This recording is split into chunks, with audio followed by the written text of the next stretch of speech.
Pernahkah kamu merasa lelah? Bukan karena pekerjaan, bukan karena tanggung jawab, tapi karena ingin terlalu banyak hal sekaligus. Kita hidup di zaman yang setiap detiknya menawarkan sesuatu yang baru. Makanan baru, tren baru, hiburan baru, bahkan versi diri baru. Yang katanya lebih bahagia, lebih keren, lebih up to date. Namun, semakin banyak yang ditawarkan dunia, rasanya semakin sulit untuk merasa cukup. Hidup yang terus berputar tanpa henti, seakan menjadi ajang kejar-kejaran antara diri sendiri dengan keinginan yang tak pernah bertepi. Kita terjebak dalam gaya hidup yang ternyata secara perlahan meracuni semua sisi kehidupan kita. Ada satu kutipan menarik dari seorang filsuf terkenal, yaitu Epictetus. Ia pernah berkata, "Kekayaan bukanlah tentang memiliki banyak hal, melainkan tentang memiliki sedikit keinginan." Kalimat itu nampak sederhana, namun begitu menamparkan realita kita hari ini. Kaya yang sesungguhnya bukan diukur dari seberapa banyak yang kita punya, melainkan dari seberapa sedikit yang kita inginkan. Karena semakin banyak yang kita inginkan, semakin gelisah pula hati kita dibuatnya. Ternyata, bukan hanya miskin harta yang meresahkan, tapi juga miskin rasa cukup. Lihatlah sekitar kita. Kita terpenjara dalam 3 hal yang seolah tak ada habisnya. Food, fashion, dan fun. Pertama, food, makanan. Setiap minggu ada saja yang baru. Minuman viral, jajanan hits, restoran unik, atau tempat makan yang katanya paling estetik. Kalau selera kita ditentukan oleh tren, kapan hati ini akan merasa cukup? Rasa lapar kita bukan lagi terasa di perut, tapi di mata dan di pikiran. Selalu ingin mencoba, selalu ingin merasakan yang baru, dan akhirnya tak pernah merasa puas. Mencari lagi dan lagi, ekspektasi jadi semakin tinggi. Padahal, seringkali sepiring nasi hangat buatan rumah jauh lebih mengenyangkan dan menenangkan daripada antrian panjang di restoran viral yang seminggu kemudian pun sudah dilupakan. Kedua, fashion, pakaian. Dunia mode berputar cepat tanpa jeda. Apa yang hari ini dianggap stylish, besok sudah disebut basi. Label seperti ketinggalan zaman, norak, atau kampungan menjadi cemoohan bagi mereka yang tak mengikuti mode kekinian. Tanpa sadar, kita membeli bukan lagi karena butuh, tapi karena takut terlihat tertinggal.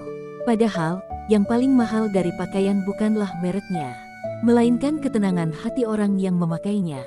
Dan, tidakkah seharusnya kita bertanya, apakah pakaian ini sesuai dengan norma sosial dan ajaran agama kita? Koleksi yang melimpah tak selalu berarti kebahagiaan. Kadang justru menjadi beban yang menyilaukan mata, terutama di dunia media sosial yang penuh ilusi. Ketiga, fun, hiburan. Dulu, hiburan berarti duduk di teras, bercanda dengan keluarga atau teman sejawat. Sekarang, hiburan ada di layar kecil di genggaman tangan. Setiap gulirnya membawa kesenangan baru. Tapi entah kenapa, semakin lama menatap layar itu, semakin kosong rasanya hati. Kita tertawa, tapi tak selalu bahagia. Kita menikmati, tapi tak selalu tenang. Semua ini hanyalah bentuk lain dari penjara keinginan. Penjara yang kita bangun sendiri, dengan dinding-dinding bernama ingin lebih, takut tertinggal, dan takut dianggap biasa. Padahal, ketenangan sejati bukan berarti berhenti bermimpi, tapi lebih tahu kapan harus berhenti mengejar yang kita tidak perlu. Allah Subhanahu wa Ta'ala telah mengingatkan dalam Al-Quran. Artinya, sudahkah engkau Muhammad melihat orang yang menjadikan keinginannya sebagai Tuhannya? Apakah engkau akan menjadi pelindungnya? Quran Surat Al-Furqan ayat 43. Ayat yang singkat, tapi sangat dalam. Ketika kita menuruti semua hawa nafsu, kita sebenarnya telah menjadikannya sebagai Tuhan kecil di dalam diri kita.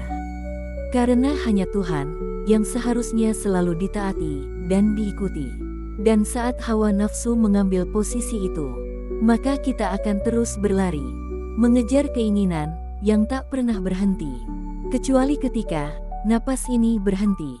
Lihatlah bagaimana cepatnya dunia berubah. Model ponsel, pakaian, mobil, semua berganti setiap tahunnya. Bahkan, cara berpikir manusia pun berubah begitu cepat. Jika kita terus ikut berlari di lintasan itu, bukankah kita akan kelelahan? Apakah kita masih bisa benar-benar hidup tenang? Kita sering merasa terkekang oleh dunia, padahal yang mengekang kita adalah diri kita sendiri. Bukan kemajuan yang menjebak, tapi ketidakmampuan kita untuk merasa cukup. Hidup tenang bukan berarti berhenti berusaha, bukan juga hidup tanpa cita-cita. Tapi hidup tenang adalah ketika kita tahu batas, ketika kita sadar bahwa tidak semua yang kita inginkan harus kita dapatkan. Tenang adalah saat kita mampu berkata, "Aku sudah cukup dengan yang ini." Dan saat kalimat itu benar-benar keluar dari hati, di sanalah kebebasan sejati bermula. Hidup yang tenang bukan hidup yang memiliki segalanya, tapi hidup yang tidak dikuasai oleh keinginan itu sendiri. Adapun hidup yang bebas, bukanlah bebas dari aturan, tapi bebas dari tekanan untuk selalu menjadi lebih dari orang lain. Karena pada akhirnya, yang paling kita butuhkan bukanlah versi terbaru dari segala hal, melainkan versi terbaik dari diri kita sendiri, yang tahu cara merasa cukup. Jangan lupa untuk bersyukur dan bertafakur. Terima kasih telah singgah. Semoga bermanfaat, dan semoga dukunganmu membuat kami semakin semangat untuk terus memberi manfaat. Sampai jumpa lagi.